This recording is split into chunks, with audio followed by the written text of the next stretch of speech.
ఆయన ఈ రోజున తలదాచుకునే పరిస్థితి ఎక్కడా కనిపించటం లేదు. ఉమ్, కేవలం ఒక బెంగళూరు ఒకటే ఆయనకి సేఫెస్ట్ ప్లేస్ లాగా కనిపిస్తా ఉంది.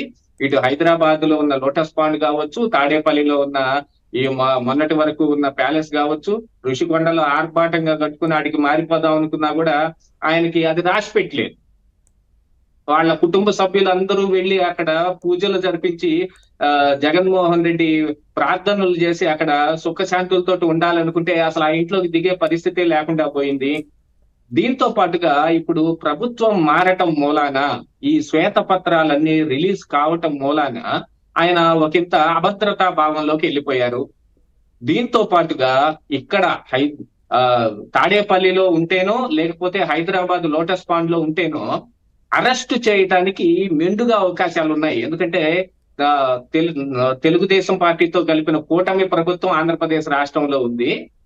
ఆల్మోస్ట్ ఆల్ చంద్రబాబు నాయుడికి బాగా సన్నిహితంగాను ఫర్గా ఉండే రేవంత్ రెడ్డి కాంగ్రెస్ ల ప్రభుత్వం ఇక్కడ తెలంగాణలో ఉంది.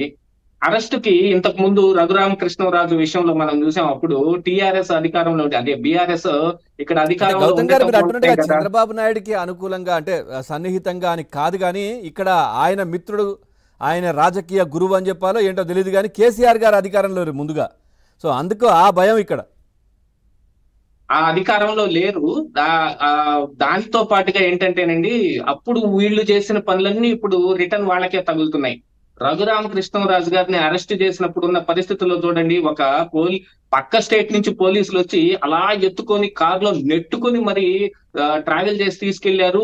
మరి ఇక్కడ కోర్టులో ప్రొడ్యూస్ చేయలేదు, మరి ప్రిజనర్ ట్రాన్సిట్ వారెంట్ తీసుకోలేదు, ఎటువంటివి చేసుకోకుండా వాళ్ళు అలా చక్క ఎవరికి కావాలంటే వాళ్ళని ఎత్తుకుపోయేవాళ్ళు. ఇక్కడ పోలీసులకు కూడా సమాచారం ఇవ్వాలి, ఈ రాష్ట్ర పోలీస్ శాఖకు, ఈ రాష్ట్ర ప్రభుత్వానికి, ఎందుకంటే ఒక ఎంపీని తీసుకెళ్తున్నారు ఇక్కడ నుంచి అన్నప్పుడు వాళ్ళకి సమాచారం ఇవ్వాలి.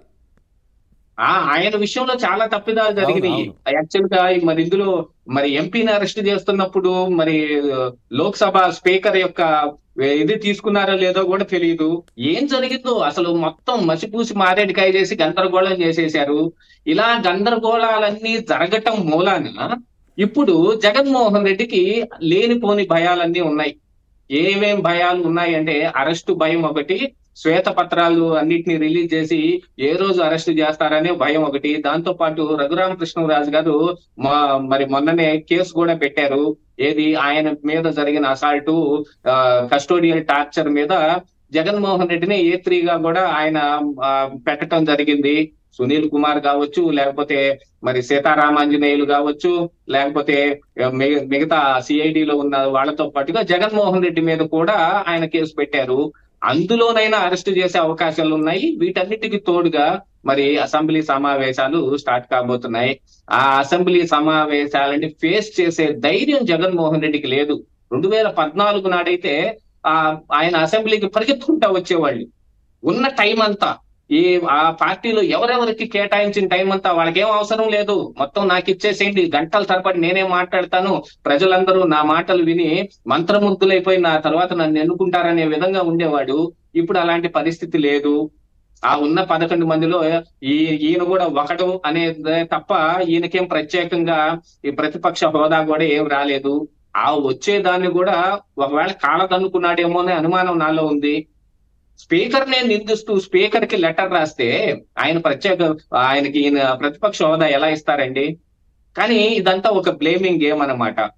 అసెంబ్లీకి రాకుండా ఇవ్వద్దనే ఆ విధంగా చేశాడేమో. ఒకవేళ అంటే వచ్చే అవకాశం లేదు, ఒకవేళ అట్లాంటి ఒక విచక్షణాధికారంతో ఏదైనా ఇవ్వాలి అనుకుని ఆలోచన చేసినా ఇటు చంద్రబాబు నాయుడు గారు కావచ్చు, లేదంటే స్పీకర్ గారు కావచ్చు, ఇట్లాంటిది ఏదైనా అయినా నేను మళ్ళీ ఇస్తే వెళ్లాల్సి వస్తుంది, సో వెళ్లకుండా ఉండడం కోసం ఈ విధంగా రాసి కూడా ఉండొచ్చు కదా. రాసి కూడా ఉండొచ్చు. కాకపోతే ప్రతిపక్ష హోదాతోటి వచ్చే కొన్ని బెనిఫిట్స్ ఉన్నాయి చూడండి, అవి మాత్రం జగన్మోహన్ రెడ్డి కోరుకుంటూ ఉన్నాడు.